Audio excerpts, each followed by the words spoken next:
was really good. I like such and such, but they haven't admitted yet I was the valedictorian. I met valedictorians in these people's companies. They were vice presidents, okay? They were CFOs, they were other roles. Very few of them were the CEOs, and the CEOs came from the pool of people, and I'm not saying everywhere, I'm just talking about my pool that I studied. Many of them were the ones who were the C's and later found themselves to be high earners. So if you have a child who is average and somebody's telling you, oh gosh, this is just, believe in them. There's a place where when you are here and you see like there's so many mountains to climb, that feeling of I'm gonna get there, many of them are doing great things right now, okay? All right, next. So the skills for life. This is something that as an engineer, oh, yes? I just had two quick observations on what you said. Yes. There was a study done by one of the leading researchers on 10,000 entrepreneurs across the world. Yes. Who in the first 4 years, I think I'm audible, Yeah. right? Yes. Right. So the first 4 years built up a $1 billion company in the first 4 years. Yeah. Right. And someone asked them the secret of success. They said we had nothing to lose because academically we were zero. But that's self-esteem. And when the self-esteem strikes, everything is a pebble. The second thing what you said in the management we do now is you focus on the problem, not on the person. Yes. So turn your back is beautiful, right? My back looks very beautiful. Focus the problem. You're paid for the problem, not to look at my back. Yes. So the moment you look to the person face to face, your expressions will come. And that's where you lost the battle. Actually, I did not think of it that way, but that's very good. Absolutely, yes, very good. Thanks for sharing that. Yeah. And then so this slide, I share it when I'm talking to teachers in the schools, and I'm talking to parents in the schools. This is from our Global Village Children training material. My grandmother taught me something when I was really, really little.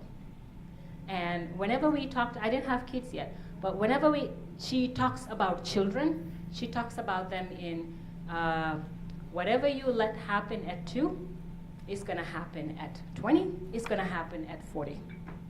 She was that lady. So I took that and I created a 2 becomes 20 becomes 40. So in the stage that I was meeting people and I was sharing the findings, I did not meet anybody at 2. But I can tell you the ones whose parent let them do something similar to a tantrum, I saw the college students who were throwing tantrums when their teachers told them, I see your midterm proposal, I see your paper. It looks good, but you digressed from the topic. And even though you gave me 17 pages, this is the 17 pages I did not want. So A for effort, but your overall grade for the class is not, it's about C or D. They throw the tantrum. I spend this many hours on the paper. I am doing this. My parents are going to read this. But you know what? This was the topic. Almost everyone who brought their material back to me, calling the teachers' names, calling all kinds of stuff. And the parents sometimes called me. Tell this teacher, they are affecting my child's grade. Tell this, they are this. And the parents are joining the bandwagon of calling the teacher's name. And I said, ma'am, did you notice that this topic that they wrote about is not what the teacher asked? Are you joining my son's teacher or are you going to help me? No, I'm telling you, I cannot go to the teacher and tell them.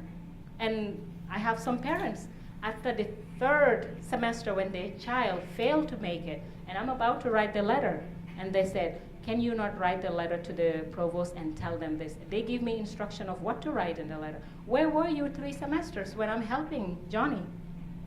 So just giving an example, so 2 becomes 20 equals to 40. When the child throws a tantrum, my child, the first tantrum they threw, we were at a zoo. And it happened. I had no idea what to do. This was the very first time, behaves well, does everything. But I also think that children have a moment where they get to the public, they're like, environment is different. If I do something, I'm gonna create embarrassment for them, and then I can still get my way. So we were talking about let's go eat. But he wanted to look at the iguanas. So, but after we eat, we can come back to the iguanas. And then right there on the floor, boom, lay down. And I'm going and crying, the legs are up. So I lay down on the floor next to him. I was like, look, it's daytime. The stars are not up. If we lay here, we're not gonna see anything. At night, let's do this so it's nicer and we can see stars. And then right away, there are stars at night? Yes, there are stars at night. We can look at it. Right now, let's go eat. After we eat, we can do this. But if you wanna lay down and cry, I'll call your brother to join us. Let's all do it. And then the conversation goes, stops crying. We really need to eat. Let's go do this. This was my first time. I had no idea. And there go people looking at me. I had no idea what I was doing. Trust me. When they say there are no manuals for parenting, there are no manuals. But I do know what I wanted to get him to do was to stop doing this, because when we go to the bathroom, I'm going to ask you, what in the world were you thinking? Yeah. And I did ask him, what were you thinking? It's not at the house, but the rules at the house continues at the zoo. I was like, okay. So that was it. So what becomes 2, becomes 20, becomes 40. And some executives, trust me, they threw tantrums in their boardrooms, and I saw them. You know, so it's a tantrum, but of course the age is older. Okay, we move on. So as an engineer, I like this because when you develop EQ early, it continues with the person's life and it becomes a way of life for them. Every stage in their life, whatever you instilled in them is going to carry on. I saw some kids, I could imagine what parents they had because they had on their shoulders. You invite them to a party, they're like, it's Thursday, maybe something is going to happen on Saturday. I'll go to that because I have a paper that's due Friday, so I'll do that. But I'll still do something with you Saturday. You can see where it's coming from. Okay, so the focus. All right, next slide. So here are some things. After I have went through and met these different groups, talk to them, see what they have had. I think that if you go back to this slide that I gave you, that a healthy human brain has those chambers universal to all of us, male, female, gender, whatever country you come from. We should have universal visas. You go to every country, they stamp a visa for you. So we should have certain characteristic traits that doesn't matter where you go to, when you exhibit them, you will be appreciated for it. And as parents, I will show you in some of the programs that we do how you can teach it in an early age. Okay? I left these pictures up because hopefully it will guide you into what we're going to. Click. Thank you. So we all think integrity is a good characteristic trait to have as a person. Whatever business you're doing. Integrity is what you do when no one is watching. It's not because my dad is upstairs, so I'm gonna go pray because he wants me to see that, he wants to see that I'm praying. I need to study to have good grades. So even though I'm not focused on my reading, I have to pretend to read, so I'm gonna keep the book open. Oh, geography is good, oh, biology, let's focus on this to impress my parents. When they're not in school with you on the college campuses, and the people that I told you that I met, the ones who did not study, probably learned how to fake their parents. So when you have a child in the age of 5 to 7, here's an exercise that I've been doing with children and also with my children. Read with them for a page or 2. When you know that they can read, then you pretend to be busy. Walk away from them. Say, keep reading. I'll keep my ears out on you. Be in the close proximity, maybe in the kitchen somewhere. Let him read. Keep your ears out of what's going on. If they miss a word or there's a big word that they cannot pronounce, they will know which words those are, and you will hear them stumble on those words.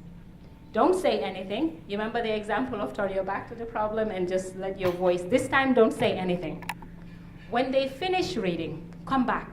And you ask, you can click. Ask those questions. Whether you heard them stumble or not. But the point is, pretend to be busy. The minute they see you pretend to be busy, this is those moments of, when I'm not here watching, what would you do? You don't have to wait until they go to college to find out if they will actually own up to it. So with my son, when I did this with him, he was about 5.5, and then I did again when he was 6.5. He actually had a color pencil. This is before I even instructed him on what I was doing. He had a color pencil. He underlined the school book, the words that he stumbled with, and those were the words that I heard. But he highlighted 2 other words that he pronounced well, but they were new to him, and he still pronounced. But I did not hear him stumble on those. So when I came back and asked these questions, he basically says, I could not read this. I tried to pronounce those ones. These ones, I said it, it sounds okay, but it sounds funny to my ears. This is what he says. It's a new word, it sounded a little bit different. So the K and the C and the S, how you say the K, the S, they're still having challenges with that. So he confessed that. I did not hear it when he was reading. The ones I heard, he still underlined. So when you do this with your child, you would know that when I'm not here, would you own up to something? What would you do when you have a challenge? And would you admit that you had those challenges? So the integrity exercise, even for a corporate executive, you would want them to know that everybody says in their objectives, in their mission, we want the best for our employees. But how they think, the projects they lay out, the directions they send their team on tells you where they are on this. The next one, the courage exercise. Everybody wants to be that woman who's telling the police, the army, do not touch these children. Yeah. Exactly. So, when you get to this place, when you see this in the movie, or when you see this in the news, everybody goes, whoa, the courage in that. But in a childhood age, we always tell people, stand up for yourself. So the school that my children are going to, I read on their ethos, we do not believe in aggression, we do not believe in bullying, we believe in communication and blah, blah, blah, blah, blah. I like that. So I went to the principal. I'm telling my children something and I want to share it with you. I want to see if you're okay with it. She goes, okay, what is it? We're going to put it in their file.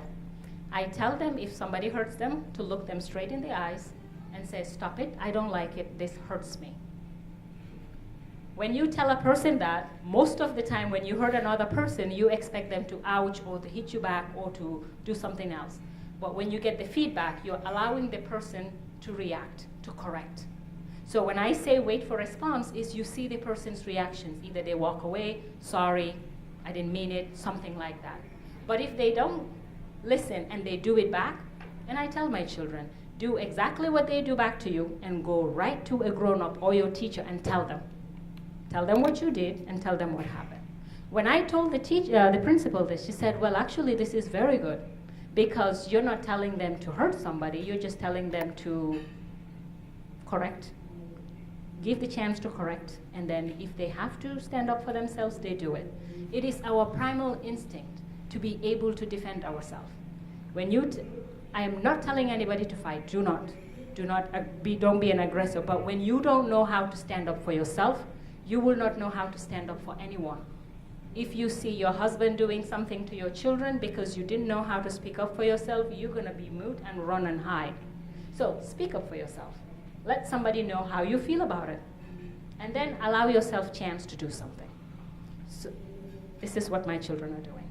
Next slide. Do we have time? Yes. So the other part of the universal visas coming through, everybody knows the wrong is wrong, the right is right. And then the next one is the honesty. Okay? When you're away from the house and you have a